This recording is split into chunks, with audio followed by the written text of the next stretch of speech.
their genuine spicy hot pot at final price. Contrary to the stereotype of a burly chef, Old Wan was refined and elegant. Little did many know, he was a renowned tenor in China who had studied Western opera at Boston University years ago, then transitioned from opera to culinary arts. This transformation stemmed not only from the practical consideration, but also from a deep-rooted passion for food.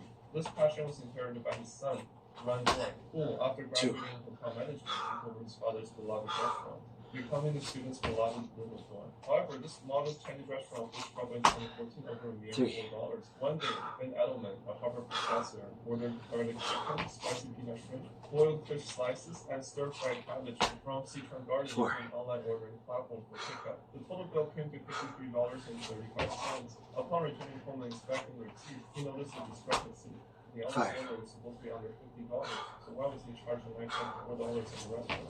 He decided to call them, but he was unable to reach anyone in the restaurant that wanted to call them. So he found the email address online and sent an email asking why the owner overcharged him. Shortly after, the owner replied, expressing apologies first, then explained that due to the rising prices, the restaurant had to adjust the price of dish a few months ago. Except for appetizers, snacks, and beverages, all vegetable dishes were increased by $1.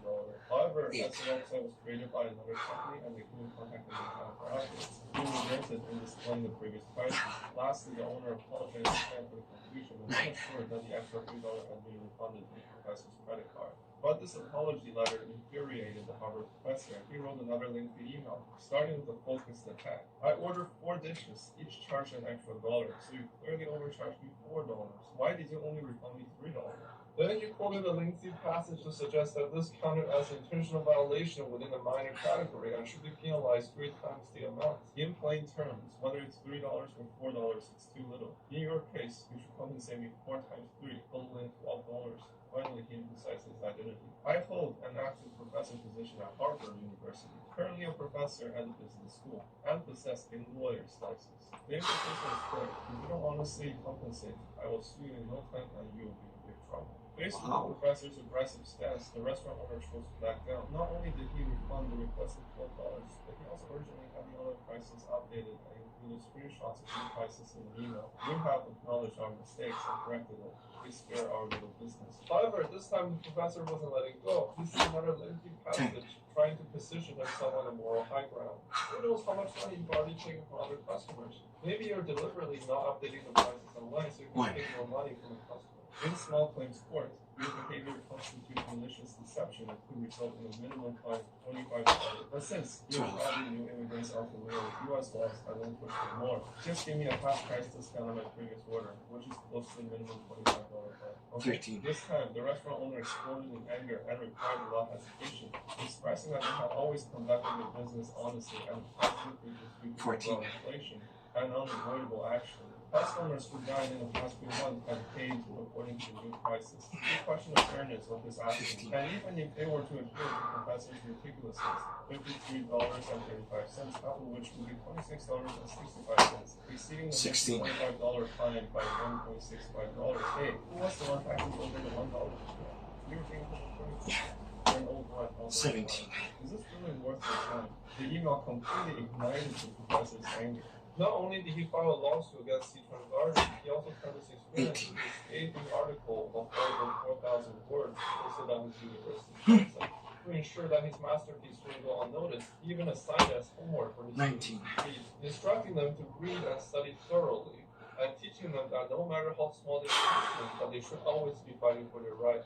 However, this maneuver backfired unexpectedly, mainly because his professor, in both teaching quality and personal skills, was not well liked. Compared to other professors in the department, Professor Edelman was seen as aloof and unapproachable.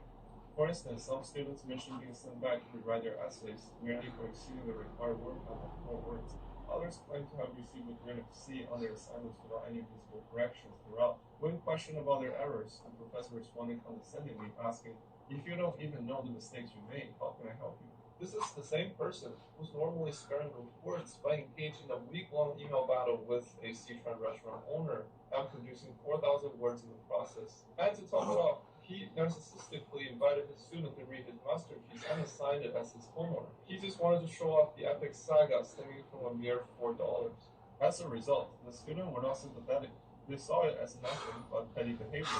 They questioned why someone would make such a big deal over $4. Even poorer students, working to pay tuition would take more than that 20. one year, let alone a professor who is truly in need of money who simply cannot home. Is this professor really in financial need? According to the information released in the media, he once charged $800 an hour for a minimum of 5 hours on investment research report. Public record also shows that this professor owned a $3.2 million house in the Boston's Upland area. With such wealth, is it really worth the time and effort to have over $4 from a small restaurant owner, or is there something else to the story? The Boston Globe, always keen on digging into news backgrounds, naturally wouldn't let him off the hook. They discovered that this wealthy professor was a litigation enthusiast. As early as 2000, he sued 2 advertising companies in small claims court because they had sent a bunch of fax advertisements to him without his permission. Nowadays, such incidents might equate to telemarketing calls and spam emails, hardly worth mentioning. But over 20 years ago, with online sales just taking off, this case going to court was quite novel. Then, young and spirited, coupled this with his fierce courtroom tactics, actually went along with 2 lawsuits and was awarded $1,500 in damages. Although he technically won the lawsuit, he never received the money. The defendant was a tiny company who promptly filed for bankruptcy after the lawsuit, leaving the professor with nothing but a worthless piece of paper. However, it's not entirely accurate to say that he gained nothing from this experience. A year later, when he applied to Harvard Law School, he specifically mentioned these 2 lawsuits to demonstrate his deep passion for the law, indicating his destined path as a lawyer. Regardless of his character, one must admit that he is exceptionally intelligent. At just 26, he became an assistant professor at Harvard and 3 years later a full professor. Along the way, he not only completed 4 residencies but also passed bar exam and obtained a law license. His first act after getting licensed was to represent himself in court. In 2010, he led a lawsuit against Facebook, uncovering a privacy bug that could potentially expose users' information to advertisers. Later that year, he sued Google for similar privacy concerns, as they could access personal data even after users declined to share it. Contrastingly, these giant companies usually have a huge team of active lawyers on roster. In most cases, despite his personal representation, court were dismissed before trial, leaving him to foot the bill for legal fees. After these failures, he realized that taking these tech giants in case was like trying to outdo his giant tree, so he began targeting software targets. Office companies, cleaning services, car rental agencies. When using services from these small businesses, the sharp-eyed professor always managed to find loopholes in their contracts and often succeeded in claiming compensation. However, the amounts were usually small, ranging from tens to hundreds of dollars. Moreover, many of these businesses are run by first-generation immigrants, particularly of East Asian and South Asian descent. The main reason for targeting this group was due to their vulnerability. They're newcomers, they don't want to cause any trouble, so they would usually pay out. Many times, as soon as the other party hears them say, "I am a lawyer," they immediately back down. It's not because they're afraid of going to court, but rather they see litigation as time-consuming and draining, wasting precious energy and time better spent elsewhere. They'd rather swallow their pride than pay up. For the professor, it's probably not about the money at all. It's more about the peculiar sense of psychological superiority he gains, feeling that he's intellectually outmaneuvered his opponent using his education and intellect, until he encountered this stubborn Citron restaurant. Once these background details were revealed, not only did the intellectual circles at Harvard perceive them as some of the bullies in weak and dishonest academia, but even Harvard alumni began to feel ashamed of associating with him. Professor Alvin Roth, a Nobel laureate in economics and his colleague, expressed his opinion on Twitter, comparing Ben Edelman to an evil sheriff trying to portray himself as the epitome of justice in the wild west of the internet age. Unfortunately, he only dared to go after those smaller than him. Professors from Harvard Law School also publicly refuted him with their expertise. According to legal statutes, a minimum fine of $25 only imposed in small claim court when the other party refuses to admit fault and compensate. Based on the email records provided by Professor Edelman, the restaurant owner not only promptly apologized multiple times within 20 minutes, but also voluntarily offered compensation. With this, the restaurant owner did not need to fulfill their court claim. On the contrary, Professor Edelman not only persisted in his aggressive tactics, but also took advantage of selectively quoting the law to threaten the other party. He is the one manipulating the law. Many people even compared Professor to that judge who wore flashy pants. That incident occurred in 2005 when a judge named Roy Pearson from the District of Columbia sued a Korean-owned dry cleaner for losing a pair of pants, demanding a whopping $67 million. What? Was it because the pants had golden seams or diamond-studded waistbands? Of course not. It was all about the judge being overly critical. The dry cleaner's advertising slogan, "Same-day service, convenient and safe for your clothes," was deemed false advertising, combined with the loss of the pants, allegedly causing him immense mental anguish, thus the exorbitant claim. This lawsuit, with its absurd reasoning and amount, was still accepted by the civil court due to his status as a judge. In court, the judge put on a dramatic performance, shedding tears and declaring that he couldn't live without his pants. However, regardless of his Shakespearean acting, the jury saw through it all. In the end, not only did the judge lose the case, but he also earned the title of Judge Fancy Pants, the judge who lost his case over pants. In this case, many legal professionals expressed their willingness to provide free legal services to the restaurant owner, determined to help him win the lawsuit and teach the professor a lesson for wielding his power recklessly on the innocent.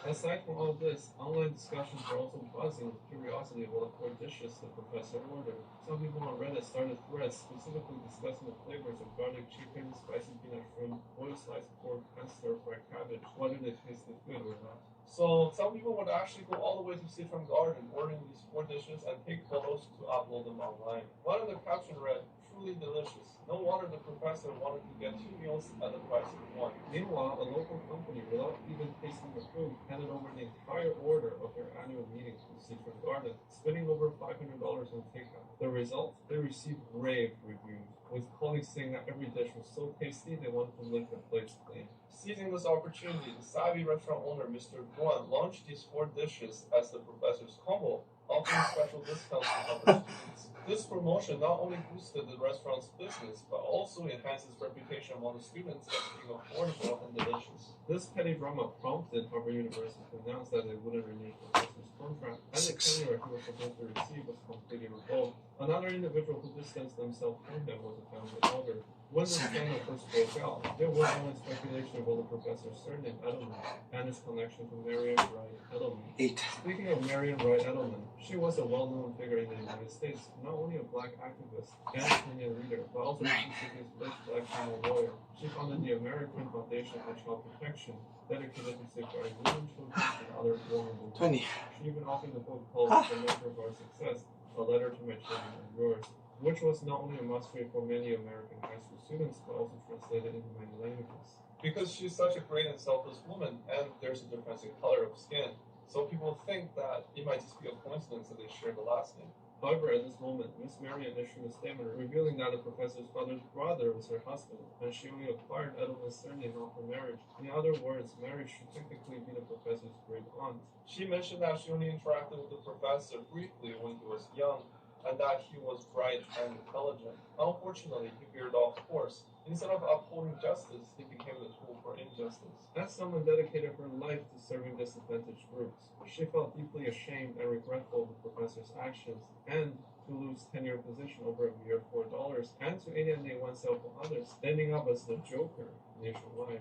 It's unclear whether the professor regrets his actions or not. Nonetheless, he posted another apology letter onto the university's internal network. He claimed his attempt to sue the restaurant was an overreaction to seeing overcharging, and that he didn't actually intend to sue Mr. Guan, the restaurant owner. However, even in his apology letter, his tone remained condescending, earning him another wave of negative reviews. After leaving Harvard Business School, he took short-term positions at several universities, none lasting more than 2 semesters. Wherever he went, he couldn't shake off the label of the professor. Eventually, he gave up teaching and sought a position as an analyst at Microsoft. But do you remember his lawsuit against Google over more than a decade ago?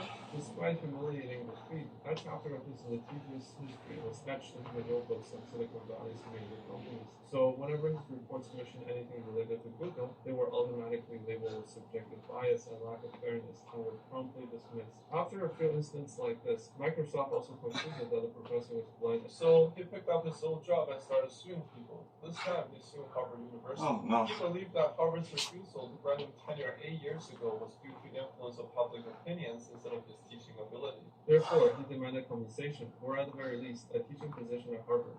The case has been filed, but the trial date is uncertain. However, there's a chance Harvard might settle to avoid further controversy. But allowing him back to teach is out of the question. After all, the incident with the $4 has caused such a stir and embarrassment that students will probably avoid his classes like the plague. Additionally, in April 2022, Prof. Edelman started suing the Emirates airline. Edelman ordered with points for a 2020 November flight back in 2019 December from Seattle to Dubai. The airplane tickets are for business class for the whole family, including his 2 sons who are 4 years old and 7 months old. Then, under the effect of COVID, Emirates canceled the flight and extended the effectiveness of the plane tickets to 6 months. In 2022, when Edelman and his family wanted to use the tickets to fly to Dubai, Edelman's second son was already 10 years old, requiring adding more points for his tickets. Therefore, Edelman started another lengthy legal battle against Emirates. It seems like soon people will be forever. But at least this time he's taking a fight with a giant court. What about the Dorn family and Citron Garden? Unlike the destitute professor, they have steadily climbed the ladder of success over the past 8 years. Unlike his father who preferred food, little Duan was more inclined toward wine. So, while managing the restaurant, he obtained a bartender's license and quickly became a shining star in the industry with his technical skills and imagination. He not only introduced signature cocktails to the Chinese restaurant, but also created various new ones to complement the spicy Sichuan cuisine. As a young second-generation Chinese immigrant, he rose the cover of renowned GQ magazine and was named Man of the Year in 2015. Seeing his son's excellence, Old One was at ease and allowed his son to completely renovate Sichuan Garden in 2018. Not only did they expand the facilities with a fully equipped bar counter, but they also gave the new establishment a trendy makeover, catering to the preferences of young people.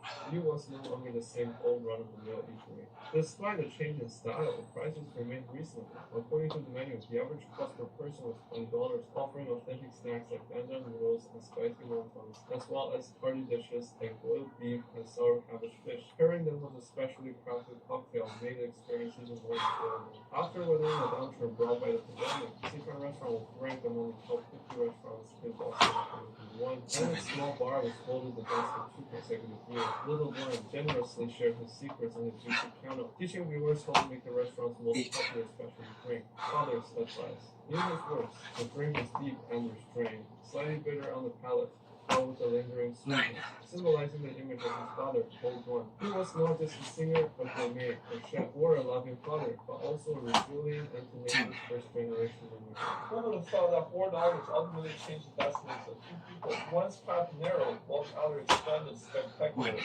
It just goes to show that while the roll of dice may determine one's beginning, it is ultimately one's character that decides the destiny. Thank you so much for watching. See you next time. 12.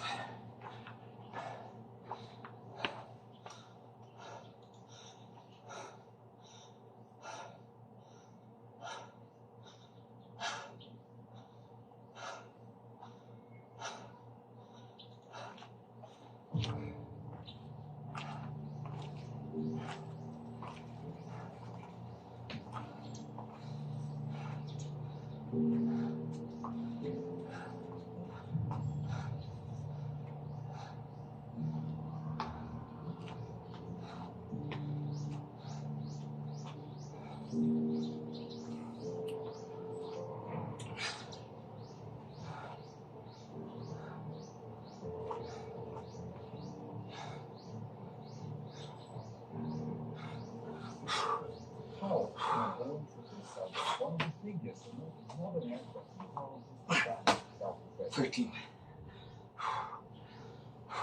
Difficult. 14. Everything lost is success. 15.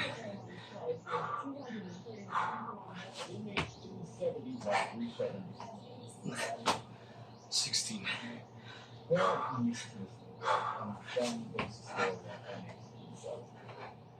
This is a story 17. questions and theories that it's almost impossible to tell it without resorting to pure science.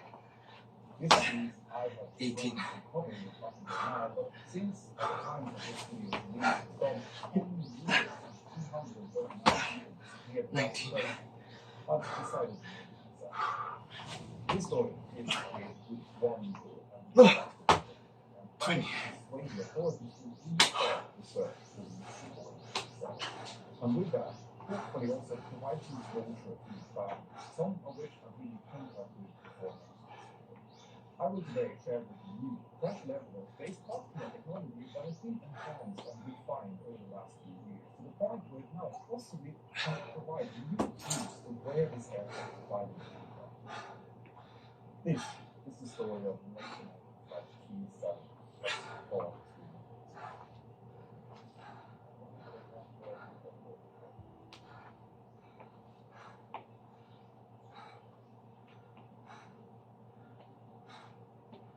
On the 7th of March 2014, a crew from Malaysian Airlines checked in for a night in Egypt was to take them from Kuala Lumpur International Airport in Malaysia up to Beijing International in China. Except for the late start time, it was supposed to be a quite nice evening with a calculated flight time of only 5 hours and 34 minutes, meaning that they would eventually finish in Beijing around mid-morning. The captain of the flight arrived first and signed in on the Malaysian Airlines crew room at overtime 1. He was then followed fully first officer around 25 minutes later. This was planned as a training 2. first officer to completing a consistent high score overcoming airplanes in 30 to the Boeing 7 3. this flight. The training had gone really well from this point, and everything went fine. This flight was 4. by the captain and forward. Having said that, this was the first time in history pilot was back to flight. 25. You see, it's pretty common for us to do so. 1. Before the flights to check out if there's any areas that might require 2. In any case, once the first officer had also signed in, the flight was preceded by boarding 3.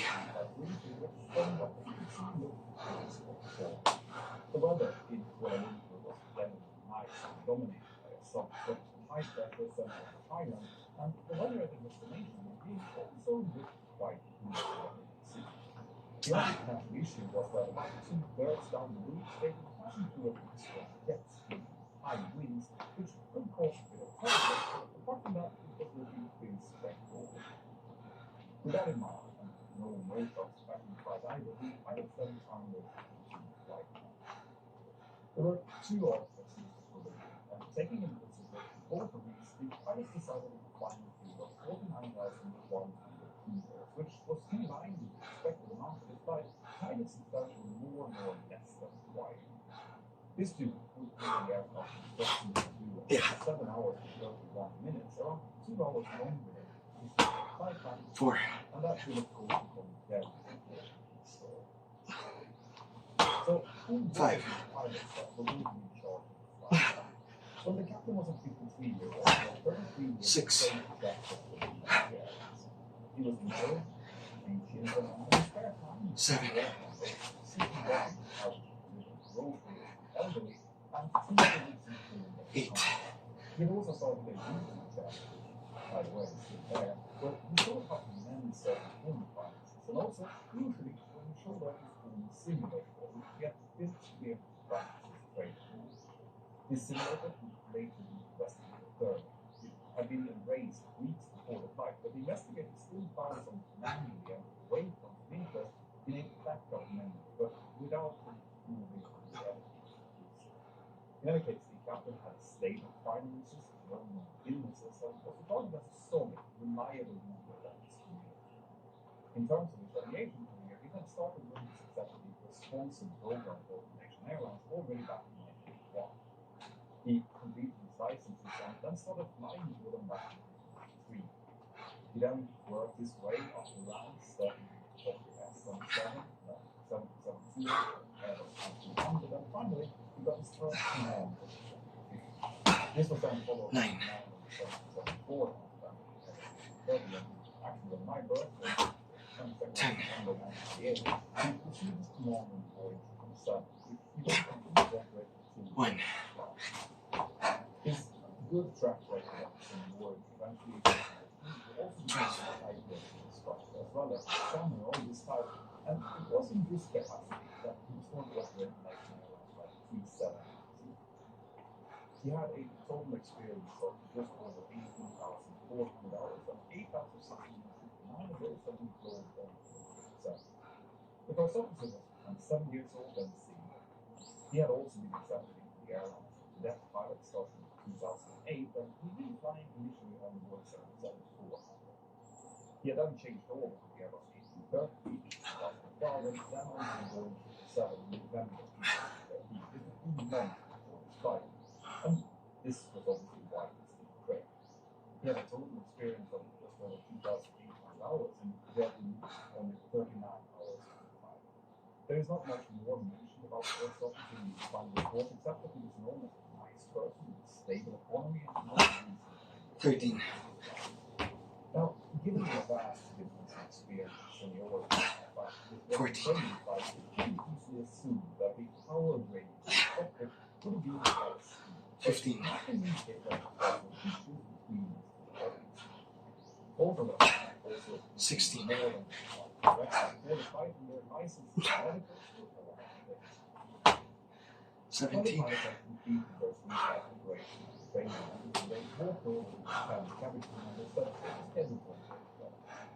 This was a vastly the most junior attendant for 13 years and the most senior over 35 years. So the briefing would have been beneficial. After the briefing, they all walked together out to the aircraft that was being prepared for them by the ground. It was a majestic Boeing 777-200R equipped with two Rolls-Royce Trent 892 Golf turbofan engines, and it was in perfect working condition. The only point of interest was the flight with the oxygen cylinder that popped up was by the flight, but this was a routine mistake. Now there are numerous systems for this aircraft that we want to report the story, and in order to explain it, I will actually become quite technical in some places, but also kind of what we do here on Jack. Anyway, the two pilots that decided that the first officer was flying this flight, meaning that he needed to start completing the pre-flight operation as soon as he arrived. 18. This included two flight number, airline number, and the references. 19. Would have come to 23:56 and 8 seconds. Then I wonder 20. that's exactly. This is due to the system that was incredibly important for 21. aircraft communication progression reporting system. They commonly referred to as ACARS. This is a digital data link system which connects data providers in ground directly to the aircraft via either VHF or satellite communication.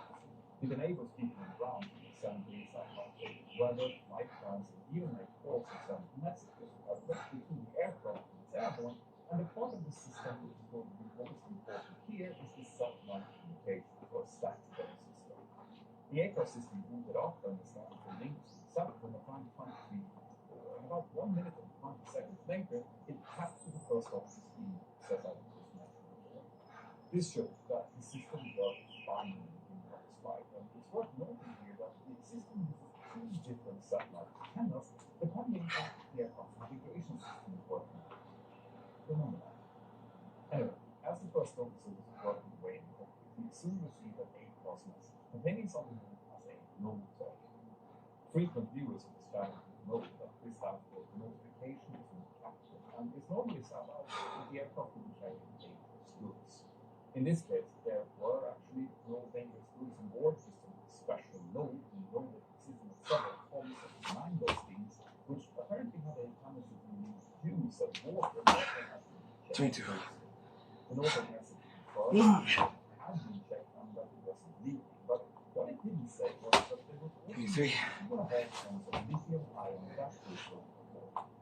So these batteries were completely 24. stored in a way that they were not considered basic. So they have therefore been cleaned out and tested for 25. Eventually, the captain returned and walked around them together with correctly. The rest of the pre-flight operation exact location.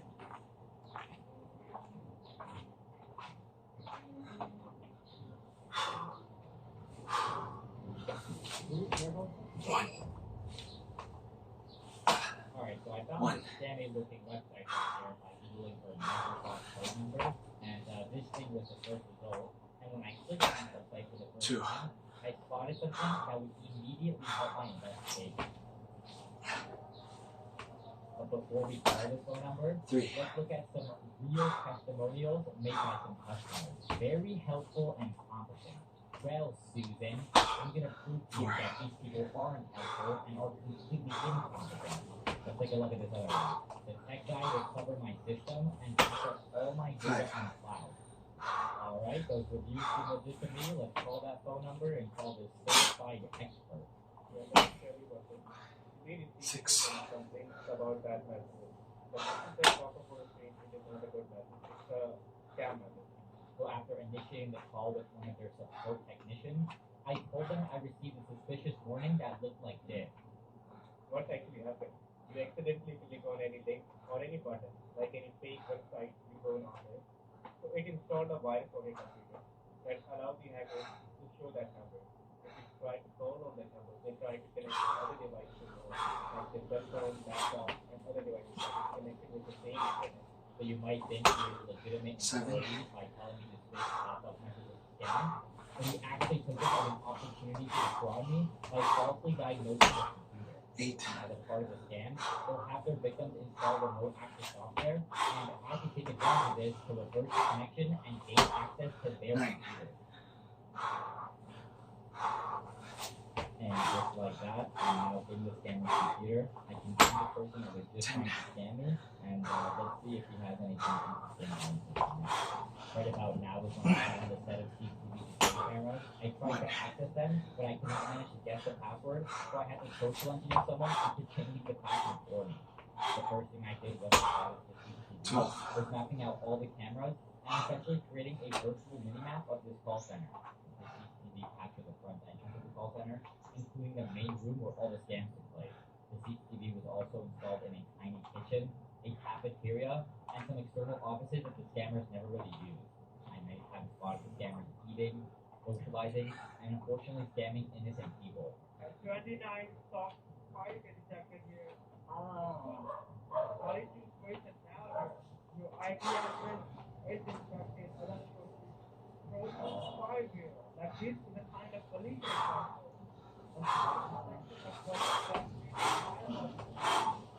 That woman that you just heard a second ago 13. called the phone number that was on the fake website. One of the agents in the scam call center picked up the phone, and now they are trying to scam her at $400. 14. That's happened with your Windows or Microsoft is not 15. Of course, I don't want this person to pay their hard-earned money to this 16. scammer, so it's now time for me to step in and warn this lady about the scam. 17.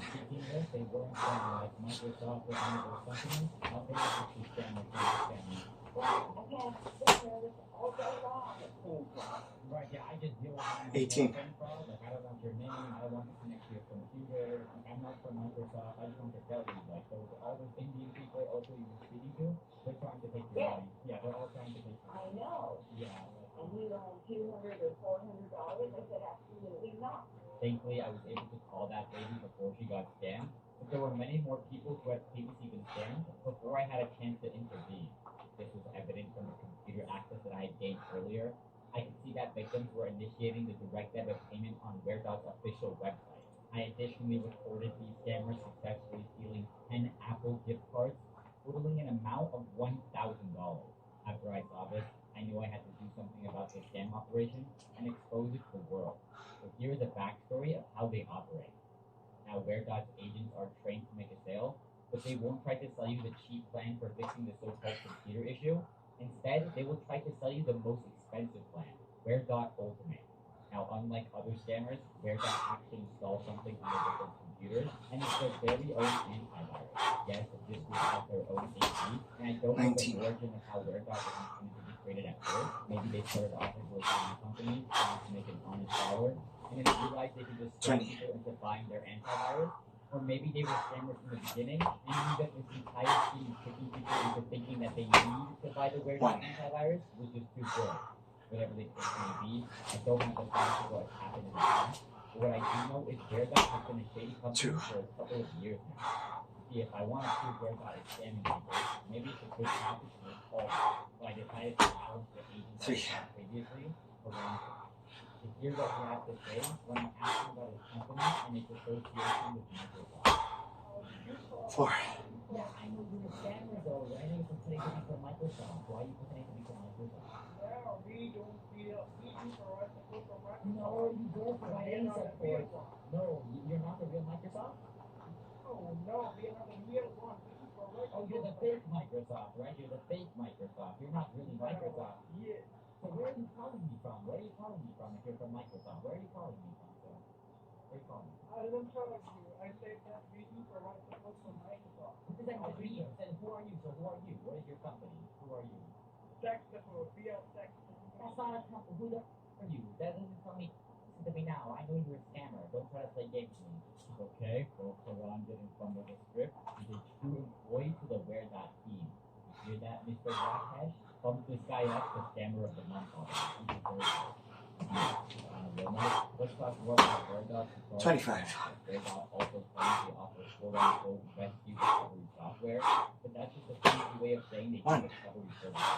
In reality, the real account recovery process is very different. Victims will call a number on the fake website, speaking to someone from Microsoft, but instead they will be speaking to someone from Wear.dot. If the victim actually thinks they are speaking to Microsoft, they will usually ask if it's possible to recover access to an email or a Microsoft account. They include from Wear.dot will insist that this can be possible, but they will then convince the victim that someone has hacked into the account, and this is the reason as to why they can it. Obviously, this isn't true, and they will use the entire situation as an opportunity to make a sale. The scammer's only realistic capability and option is to reset the password to the account, but instead of guiding the victim onto how to reset the password themselves, the scammers will instead ask their victim for their email, so they can just initiate the forgot password request for them. The victim will then receive a one-time PIN to their phone with a message that specifically says to never share the code. The scammers will obviously ask for that code, and if the victim disregards the message and gives out the one-time PIN, the scammers will have successfully reversed access into the account. Once the agent that's resetting the password gains access to the account, it becomes a lot easier to convince the victim that they truly are from Microsoft. For example, if you have a certain subscription or payment method linked with the account, they will use that information to further convince you that they really are from Microsoft. But seriously, this is a great deal. Not last 2 years here. Let's try to get access on your PayPal account. Do you have a PayPal also? Let's try to get access on that also. Because the email thing is connected to all of your accounts. Let's see. Now all of this is of course one big lie, and the scammers just want to take advantage of someone who doesn't know how to reset their own password. They're essentially making the victim pay for a whole process that could have been done for free. Wear.dot does actually offer a piece of software for data recovery. 7. It's about as useless as their antivirus. It's called Rescue Data. I downloaded the program onto my computer. 8. When I tried to select it directly on my computer to start the recovery process, I kept on receiving prompts like this. I thought I didn't think I was using an outdated operating system. The program was simply not compatible or even capable of running on Windows 8. I decided to give Wear.dot the benefit of the doubt, and I booted up an entirely new virtual machine, Windows 10 of course, and I decided to download and run the program like I did previously, and what do you know? It still didn't work. And every time I would click around on their software, it would bring up the Wear.dot page to purchase licensing for Rescue Data. The application doesn't even work, so let's just throw that thing in the trash and never install that piece of junk ever again. People that are behind this entire Wear.dot antivirus scheme is pretty much a company by the name of Mind Insider Private Limited. And this would turn out to be the real Indian company. When looking at public records of who owns this business, we are met with two names, Ganesh Viswa and Sanjeev. These are the two directors of Mind Insider Private Limited, and there are two other companies that are involved as well. Mind Insider, and I'm keeping this ventured out, not because I want to protect the scammers, but it's rather done just to protect the small channel. So for that exact reason, I'll be focusing on the people that are sitting in the call center in India, as they are the individuals running the main scams anyway. And while looking through all the data that I downloaded, it was obvious that this group had a ton of victim information and data. Scammers get access to this type of data. They use data brokers to collect your information and sell it. Data brokers selling information is vital to the operations of scam call centers, just like the one you see right here. How do you solve this? Well, you have to search for data brokers on Google to see who has your information and manually submit opt-out requests for every single one. Data brokers are legally required to remove your information if you request an opt-out, but this is incredibly time-consuming, and data brokers do not make it easy by design. So for this exact reason, I'm actually teaming up again with the sponsor of today's video, Aura. Aura makes the process of opting out easier by automatically identifying data brokers who are selling your information, and they will submit all of the opt-out requests on your behalf. Even my personal information has been leaked in the past, so Aura has really helped protect me and my information by searching the dark web for email addresses, passwords, phone numbers, and even social security numbers. Aura is really easy to set up. You don't have to download several different apps. You You get things like an antivirus, a password manager, 6, and a VPN all wrapped in one, even including up to $1 million in identity theft. 7, Scammers unfortunately target elderly people, but with Aura, you're able to add up to 10 people to your plan, 18, including your parents or relatives' personal information. And for those of you with kids, Aura offers family protection, things like parental controls, context monitoring, and usage monitoring. And all of this can be obtained through MyLink. So make sure you head on over to aura.com/nano on any web browser. And MyLink will offer a 14-day free trial, which is risk-free with Aura's 60-day money-back guarantee. So make sure you go to the link in the description or the first pinned comment, aura.com/nano, to start your online protection today. Now, back to the video. So why would a scam call center have CCTV security cameras? Well, obviously it's stupid to be documenting your fraud live on camera, but the real reason I think they installed the cameras was for quality assurance. sorry, This is the CCTV camera used for quality assurance manager's room, and the person that mainly occupies this room is Rakesh. This is the office where they train all the agents on how to scam people, and I wasn't 19, able to hear the audio from the cameras, so I had to hack Rakesh's computer directly. 20, I simply waited for him to come into the office, watched him log onto the computer, and connect to the IP One. internet that I had access to, and then I was able to pivot to his computer directly. Ah. On his computer alone. 2, I downloaded a ton of files, but the main thing I wanted to use his computer for was a Roomba. I was able to listen into hundreds of conversations made by the scammers, including segments of their training process. The